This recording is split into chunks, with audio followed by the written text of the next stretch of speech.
ഇസ്രായേലിലെ എയർപോർട്ടും എണ്ണ റിഫൈനറിയും ഇറാഖിലെ റെസിസ്റ്റൻസ് ഗ്രൂപ്പ് ആക്രമിച്ച വിവരം പുറത്തു വന്നു.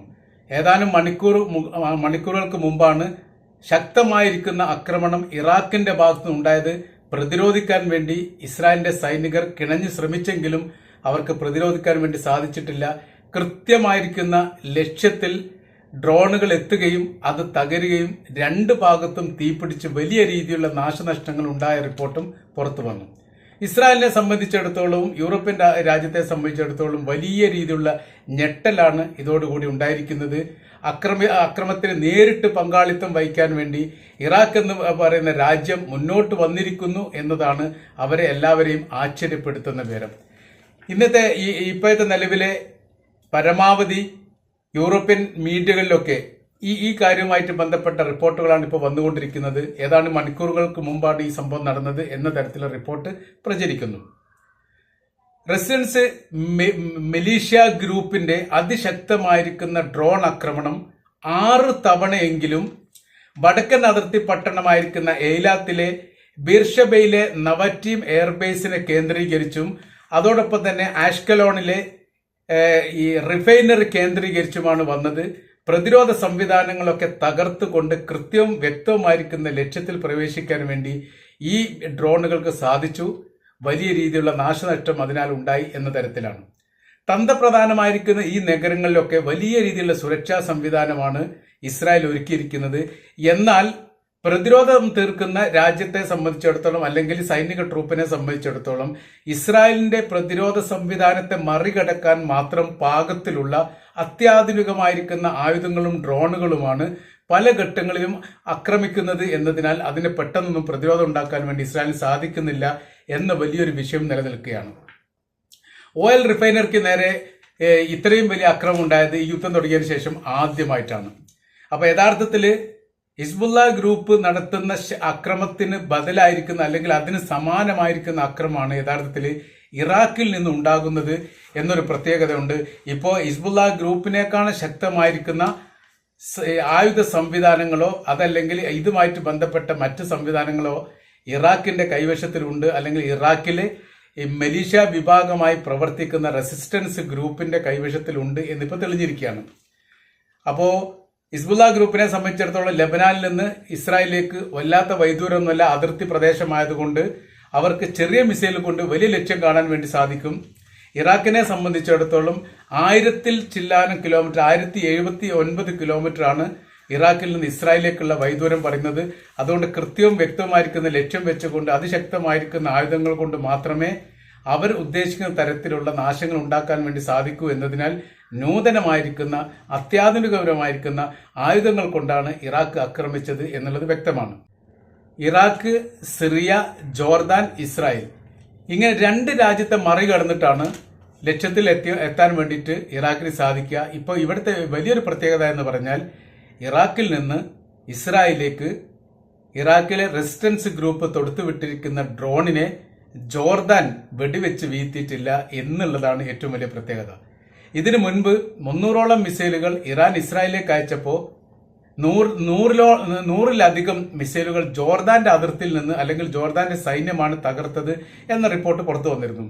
അതോടനുബന്ധിച്ച് ഇറാൻ ജോർദാന് ശക്തമായിരിക്കുന്ന മുന്നറിയിപ്പ് നൽകിയത് നിങ്ങളെയും ഇസ്രായേലിന്റെ ലിസ്റ്റിൽ തങ്ങൾ പെടുത്തുമെന്നും തങ്ങളുടെ ഏതെങ്കിലും ഒരു അക്രമത്തിന് നേരെ നിങ്ങളുടെ ഭാഗത്തുനിന്ന് ഏതെങ്കിലും രീതിയിലുള്ള അക്രമം ഉണ്ടായിക്കഴിഞ്ഞാൽ അതിന്റെ പ്രത്യാക്രമണം അതിശക്തമാണ്, അത് താങ്ങാൻ വേണ്ടി ജോർദാന് സാധിക്കുകയില്ല എന്നൊരു മുന്നറിയിപ്പ് ഇറാൻ ജോർദാന് നൽകിയത് ഇപ്പോൾ ഇവിടെ ഫലം കണ്ടിരിക്കുകയാണ്.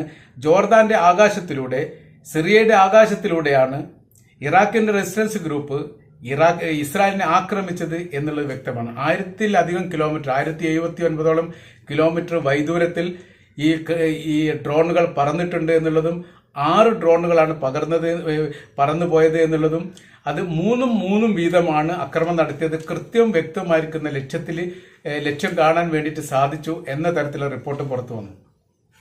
അപ്പൊ വലിയ രീതിയിലുള്ള ശാസ്ത്ര സംവിധാന കാര്യങ്ങളൊക്കെ യഥാർത്ഥത്തിൽ ഈ ഇറാഖിൽ കൃത്യമാണ് എന്നുള്ളതും ഇറാഖ് ഗവൺമെന്റ് ഈ വിഷയവുമായിട്ട് ബന്ധപ്പെട്ട് മൗനം പാലിച്ചതാണ്. പ്രത്യേകപരമായിരിക്കുന്ന മറുപടി ഒന്നും നൽകിയിട്ടില്ല എന്നതിനാൽ ഈ ആക്രമണത്തിന് ഏറെക്കുറെ ഇറാഖിന്റെ ഇറാഖ് സർക്കാരിന്റെ പിന്തുണയുണ്ട് എന്നുകൂടി മനസ്സിലാവുകയാണ്. ഏതെങ്കിലും തരത്തിൽ ഇറാഖിന് നേരെ ഇനിയൊരു തിരിച്ചടി ഉണ്ടാവുകയാണെങ്കിൽ യുദ്ധത്തിന്റെ രീതിക്കൊക്കെ വലിയ മാറ്റം വരുത്തും. അത് ശക്തമായിരിക്കുന്ന യുദ്ധമായിരിക്കും പിന്നീട് കാണാൻ വേണ്ടി പറ്റുക എന്ന തരത്തിലുള്ള ഒരു മുന്നറിയിപ്പും റെസിസ്റ്റൻസ് ഗ്രൂപ്പ് നൽകിയിരിക്കുന്നു. അത് യഥാർത്ഥത്തിൽ ഇസ്രായേലിനോട് മാത്രമല്ല അമേരിക്കയോടും കൂടിയാണ്. അമേരിക്കയുടെ ഡ്രോണുകൾ ഇതിന്റെ ഏതാനും മാസങ്ങൾക്ക് മുമ്പാണ് ഇറാഖിലേക്ക് ആക്രമണം നടത്തിയത്. 15 പേർ മരണപ്പെട്ടു പോയിരിക്കുന്ന സംഭവങ്ങളൊക്കെ പുറത്തു വന്നിരുന്നു. അത് അമേരിക്കയുടെ സൈനികരെ ജോർദാനിൽ വെച്ച് വധിച്ചതിന് പകരമായിട്ടാണ് അമേരിക്കയിൽ നിന്ന് നേരിട്ട് കൊണ്ട് ഇറാഖിലേക്ക് ഡ്രോണുകളെ പറത്തിക്കൊണ്ട് ആക്രമണം നടത്തിയത് എന്ന റിപ്പോർട്ടാണ് പുറത്തു വന്നത്. ശക്തമായിരിക്കുന്ന മിസൈൽ ആക്രമണമാണ്, എന്നാൽ അതിന്റെ കൂടെ ഡ്രോൺ ഉണ്ടായിരുന്നു എന്ന 2 റിപ്പോർട്ടുകളും അതോടനുബന്ധിച്ച് പുറത്തു വന്നതാണ്. അപ്പൊ അതോടനുബന്ധിച്ച് ഇപ്പോൾ ഇവർ റെസിസ്റ്റൻസ് ഗ്രൂപ്പ് പറയുന്നത് ഏതെങ്കിലും തരത്തിൽ ഇതിന് ബദലായ രീതിയിൽ തങ്ങൾക്ക് നേരെ അക്രമം ഉണ്ടാകും, തങ്ങൾ എന്ന് ഉദ്ദേശിച്ചത് ഇറാഖിന് നേരെ അക്രമം ഉണ്ടാവുകയാണെങ്കിൽ നിങ്ങളുടെ സൈനികരും സൈനിക താവളങ്ങളും ഇറാഖിൽ സുരക്ഷിതമായിരിക്കില്ല എന്നാണ്. ഇതാണ് യഥാർത്ഥത്തിൽ അമേരിക്കയെ ഇറാനും ഭയപ്പെടുത്തുന്നത്. ഇറാഖിന്റെ അകത്തുണ്ടായിരിക്കുന്ന അമേരിക്കയുടെ സൈനികർ 2500ഓളം സൈനികർ നിലവിലിപ്പോൾ ഇറാഖിൽ പ്രവർത്തിക്കുന്നുണ്ട്, സേവനം ചെയ്യാൻ വേണ്ടിയിട്ടാണ് എന്നാണ് അവർ പറയുന്നത്. എന്നാൽ ഇറാഖ് ഗവൺമെന്റ് പറയുന്നു അങ്ങനെ പ്രത്യേകപരമായിരിക്കുന്ന അമേരിക്കയുടെ സേവനം ഞങ്ങൾക്ക് ആവശ്യമില്ല, രാജ്യം വിട്ടുപോകണമെന്ന് പല ഘട്ടത്തിലും പറഞ്ഞിട്ടുണ്ട്. അമേരിക്ക അത് അംഗീകരിച്ചിട്ടില്ല, അങ്ങനെ അവർ തുടരുകയാണ്. അമേരിക്കക്ക് അവിടെ എയർബേസ് ഉണ്ട്, സൈനിക താവളങ്ങളുണ്ട്, കവചിത വാഹനങ്ങളുണ്ട്, 2500ഓളം അമേരിക്കൻ സൈനികരുണ്ട്. അപ്പോൾ അവര് അവിടെ സുരക്ഷിതമായിരിക്കില്ല എന്നൊരു മുന്നറിയിപ്പ് ഇറാഖിലെ മിലീഷ്യ വിഭാഗം പറഞ്ഞതോടുകൂടി അമേരിക്കയ്ക്ക് ഈ വിഷയത്തിൽ ഇടപെടാൻ വല്ലാത്ത രീതിയിൽ വിമുഖതയുണ്ട് എന്നതും ഏറെക്കുറെ വ്യക്തമാണ്. ഏതായിരുന്നാലും റഫ ആക്രമണത്തോടുകൂടി ഇതുവരെ കാണാത്ത രീതിയിലുള്ള തിരിച്ചടികളായിരിക്കും ആ രാജ്യവും ആ രാജ്യത്തെ പിന്തുണക്കുന്നവരും കാണുകയും നേരിടേണ്ടി വരികയും ചെയ്യുക എന്നൊരു മുന്നറിയിപ്പ് ഇറാന്റെ ഭാഗത്തു നിന്ന് ഹിസ്ബുള്ള ഗ്രൂപ്പും അതോടൊപ്പം തന്നെ ഹൂത്തികളുമാണ് ആദ്യഘട്ടത്തിൽ പുറത്തുവിട്ടത്. ഹൂത്തികളെ സംബന്ധിച്ചിടത്തോളം അവർ പറഞ്ഞു സർവ്വ മേഖലയിലുമുള്ള അക്രമമായിരിക്കും തങ്ങളുടെ ഭാഗത്തു നിന്ന് ഇസ്രായേൽ നേരെ ഉണ്ടാവുക റഫ ആക്രമണം നടത്തിയാൽ എന്ന തരത്തിൽ. റഫയുടെ ആക്രമണം ഇപ്പോൾ 2 ദിവസം മുമ്പ് തുടങ്ങി. ഒരു 45ഓളം പേരുകൾ 3 ഘട്ടത്തിലായുള്ള ആക്രമണത്തിൽ മരണപ്പെട്ട റിപ്പോർട്ട് പുറത്തു വന്നു.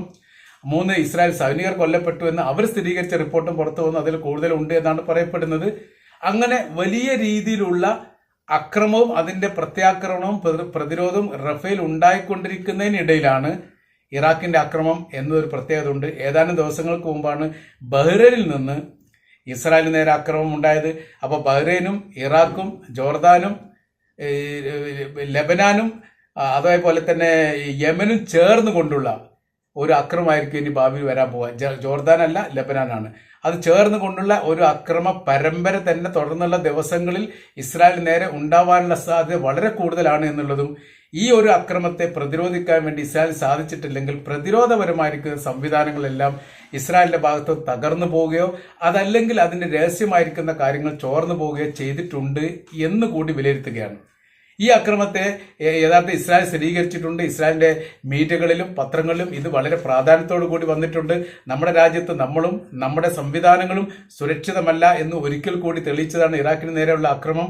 ഇതിനെ പ്രതിരോധിക്കാൻ വേണ്ടി ഇസ്രായേൽ ഗവൺമെന്റ് സാധിക്കാത്തത് വലിയ രീതിയിലുള്ള മാനക്കേടാണ്, വലിയ രീതിയിൽ നഷ്ടമാണ്.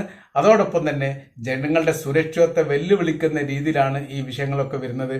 മറ്റു ശക്തി കുറഞ്ഞിരിക്കുന്ന ഒരു രാജ്യത്തിൽ നിന്ന് വലിയ പ്രതിരോധ സംവിധാനമുള്ള ഒരു രാജ്യത്തേക്ക് അക്രമം വന്നിട്ട് പോലും ഇസ്രായേൽ എന്ന് പറയുന്ന രാജ്യത്തിന് പ്രതിരോധിക്കാൻ വേണ്ടി സാധിക്കുന്നില്ലെങ്കിൽ തീർച്ചയായിട്ടും നമ്മുടെ പരാജയമാണ് എന്നാണ് ഇസ്രായേലിന്റെ മീഡിയകളൊക്കെ ഈ വിഷയവുമായിട്ട് ബന്ധപ്പെട്ട് പറഞ്ഞിരിക്കുന്നത്.